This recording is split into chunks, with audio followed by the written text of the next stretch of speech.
Welcome to Dan's Talks. My guest today is Peter Cook, uh, the noted architect from Watermill and throughout the Hamptons, who's done some of the most magnificent mansions you've ever seen, and has been a favorite out here for years. Uh, I called you the other day. You were down in Palm Beach, and I was wondering if you have a place down there where Yeah, I don't as much as I'd like to. I freeload on a friend of mine's condo on the beach. He's a designer. So we go down and stay there. I'd love to. Every time we go down, my wife and I do look at real estate and imagine what life down there would be like and whether we want to split our time. She's a realtor with Saunders, and I've been with Saunders for 15 years. So the thought of going down and making something of a life there as well in the sunshine is appealing. does Saunders have an office down there? They don't, they have a relationship with someone down there, but I haven't investigated it far enough to know where that is. Um, you've been an architect as uh, going back into the 1990s, I guess, or even before. I opened my office in '87, right across from Dan's Papers, actually on Butter Lane. What uh, what was your training before that? Where are you from originally? I was born in South Orange, New Jersey, which is a town that is famous for its shingle style architecture of the late 19th century. Really tremendous examples of architecture there, which I think, cognizant of, but not really aware of what I was looking at until I started studying. And then I was like, wow, these houses where I lived were so spectacular. So I came out here in 1977 and started working for a local builder. And then he brought me into his office to do design work for him just when I was getting out of high school. Took from there, I went to school at RPI in upstate New York, Rensselaer, got my architectural degree up there. Then, like any smart young man does, has an empty free house that his parents own, came out to the Hamptons and lived in their house while they were living in London. And I worked for Gene Futterman, the local architect of the time, who was very prominent at the time. Yes, he had. I remember his house on Main Street in Waynescott. Yeah, yeah. And then he moved up to what is it, Loper's Path area, and built a house when it was all woods up there. I'm going to surprise you. Do you miss Grunnings or the Top or Oh boy. Don's? Yeah, I can't get near the city without making a run over to South Orange to go to the Town Hall Delicatessen to get a Sloppy Joe sandwich. I wish Grunnings was still there, either one. The Grunnings on top is now a beautiful apartment building with spectacular views. I grew up in Milburn. Oh, no kidding. Okay. There we go. Yep, I had a band in Milburn. We played in South Orange one for I don't know, remember some evening um, called the Skylarks, but it was a long time. Great. And so what was your first impression of the Hamptons when you first came out? It might have mirrored mine. My family's been out here for a long time. My middle name is Halsey, and we were married into the Ludlow family. So my grandparents on my father's side inherited property on Sagaponack Road in the 50s from the Ludlows family, Charles Ludlow. He owned it was the oldest house on Sagaponack Road, the salt box over there, and they lived next door. They actually owned both for a while. So I've been coming out here my whole life. I remember packing up the station wagon in New Jersey and driving hours and hours to get out here and spending our summers in the little cottage my grandparents owned on Sagaponack Road. So this has always been part of my life. So where I guess you went to Sag Main, and um, I used to take a motor scooter from my home in East Hampton through Hedges Lane, which had no hedges. Yeah. And and I've told the story before. I had an experience where I had a Lambretta motor scooter. It's like a Vespa, and I Yeah. one end on I guess Parsons, which one of the cross streets, and this dog would wander out into the street a mile ahead and sit on the white line and stare at me. And he would As, be as you Lambretta putted shooting by. by. That's when it was so beautiful, and when you could see all the way to the beach and the surf and the I bore everybody about my trips from Sagaponack Road to Sag Main as a kid, and that there was nothing but potato bugs on the road between my grandparents' house and the beach. And it was just fields and fields of potatoes. do you have siblings? I do. I'm one of six. Well, I was quite a name, quite a family, the Cooks, I Yeah. guess. Were you part of like the Georgia Association group, or was it? No, no, we were Jerseyites just coming out for the summer. So I see. Um, so did you get inspired by Gene Futterman? He died young, as I remember, he but he, died, I think he was about 58 when he passed away. He passed away just about the same time as I was ready to go off and start my own business, hang my own shingle. And Eric Woodward, who I worked with at the time, took over his practice. Yeah, he was a great guy. He really understood how to live, not just how to do architecture, but how to live. He was a real Renaissance man, a real character, great drawing hand. And he was definitely my inspiration to keep working. yeah, Would not have been here without him. I loved his style also that he had. Yeah, Um, and um, and of course there was Norman Jaffe, but he had his own way. There were so many stories about him as an architect where yeah, like a wall and have it moved 2 feet after the house was. yeah. He knew what he was doing. Yeah, no, it was Norman. Robert Stern was out here at the time. Gene Futterman. Those were kind of the big names of architecture at the time. Gene was doing the postmodern traditionals. Do you remember your first house out here? You're all residential, I imagine. Yeah. Well, the first houses I did was I helped my first employer out here, Bill Thompson, develop Bullhead Village in Bridgehampton. And I was there when it was a field, and Joe Rayner from Watermill was the surveyor. And we agreed on the roads, and then Bill came out and had this 17-year-old architect to be with him and said, how should we put the first two houses in? So I said, well, I think you should put them at a corner, 45 degrees each towards the entrance. And that set up the pattern for the rest of the houses in there. So those were my first. I probably did 20 houses in there as a college kid. And Gene Futterman would stamp the plans to get them permitted.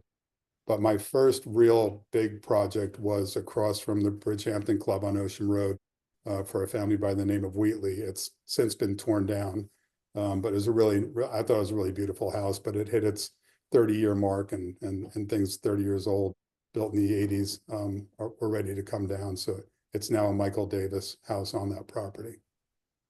There's so many stories about people who are so incredibly wealthy that they buy something, tear it down.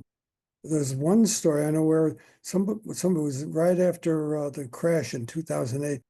The head of one of the big Wall Street firms built a house, never moved in, and then had to sell it after the crash, and sold it to someone who worked for him, who tore this house down and built another big house on its site.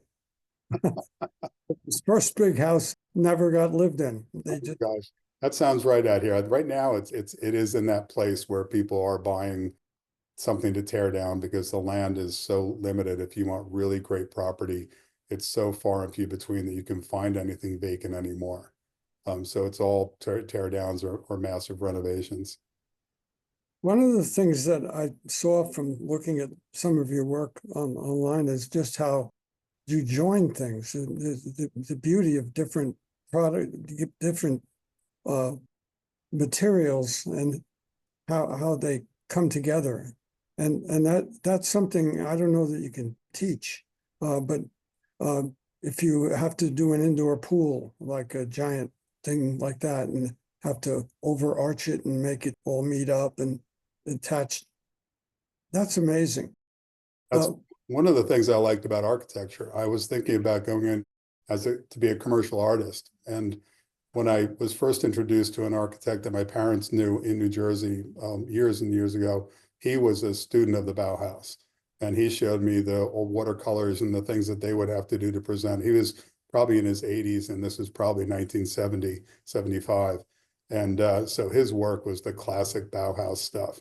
And when I saw that, I began to really appreciate the discipline of architecture, that it's not just an art, but you have rules that you have to follow, not only local zoning rules, but be able to, the human body to function, and movement and sizes of things and how to put it together. It's got to be able to be created. So that's part of it that I've always really enjoyed, was that discipline of, make it pretty, but it also has to be something someone is comfortable living in.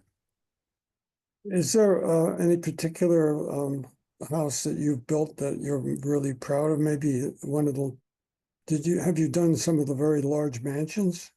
Yeah, I always say my favorite house is my next one. That's how you stay employed. But I did a house many years ago for a couple, David and Penny McCall, on Sagaponack Pond. And it was early in my career, right about after I finished the Wheatley house on Ocean Road, and they lived about 2 houses down. She was a big contemporary art collector. He had an advertising agency. He was actually the founder of Schoolhouse Rock, that was one of his products. And so they owned a property, they inherited a property on Sag Pond, and I built a house, designed a house for them that was based on the Tudor Victorian that was on the property originally. But it was a funny house because it seemed to be at 7/8 scale. It was very small, like low ceilings. The proportions seemed like somebody shrank it. So they wanted to do something like that, but on a grander scale. So I worked on something for them. After about a year, they said, you know what? You know us now. Forget this house. Design what you think we should live in. Started from scratch again and designed a house with an art gallery on it, and a big conical roof with a common room that was the kitchen, dining room, living room, with a massive fireplace that had Latin inscribed over it that read, "I've been rich, I've been poor, and rich is better."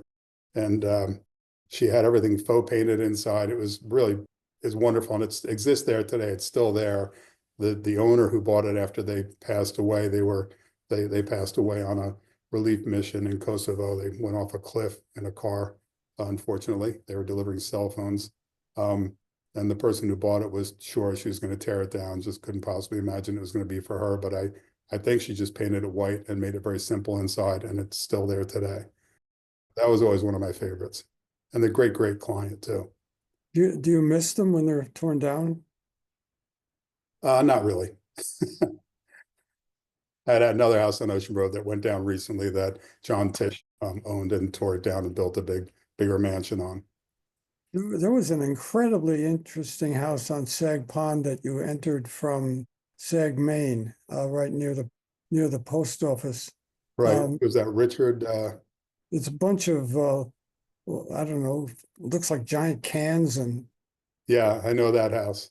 who did that? I think his name was Richard. I can't remember who the architect was. At a swimming pool shaped like a violin in plan.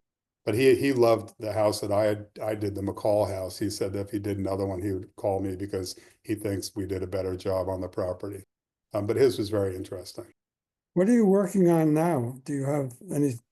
I have a really nice balance of private clients, and I'm doing some work for some high-end speculative builders. We're doing a number of large homes for them, which we're enjoying.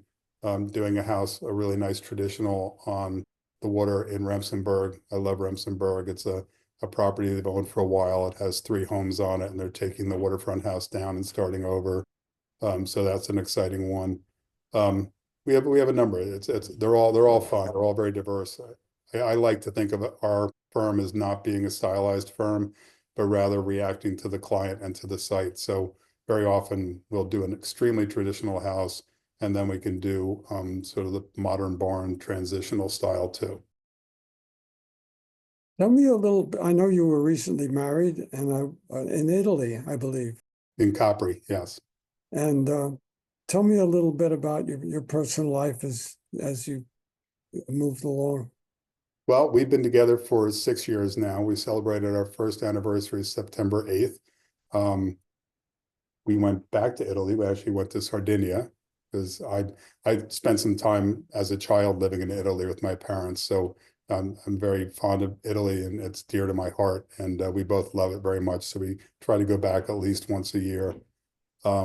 She's originally from New York City, but her family is British. Her dad is Swiss French.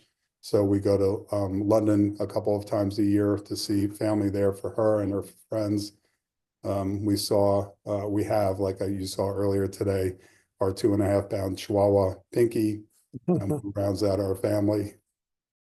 And we're very happy. It's great. We just, as you said, just came back from a quick weekend in Palm Beach, and we're making plans to shoot over to London and Scotland for a few days before Christmas. Well, thank you for your time on this podcast of mine, and I look forward to seeing some more of your work. And Sure, I didn't get to say, I've always been a huge fan of yours. I remember in my youth reading Dan's papers and everyone trying to figure out if the cover story was true or false. There's always enough truth in there to make everyone wonder. So it's been great following you as well. oh, thank you. Thanks for that. Well, we have an edition in Palm Beach now, Yeah, you had mentioned that. I did not see that though when I was there. and we've just opened one called Dan's Papers NYC. Never guess where that is. And that just premiered on the 15th of this month, and it's good. Those two are both monthlies, and of course, the one in the Hamptons is weekly. Well, I said, you're lucky you're so young and have so much energy. Yes. You too. Have a nice day. Thank you, Dan. Appreciate it. Bye-bye. Bye-bye.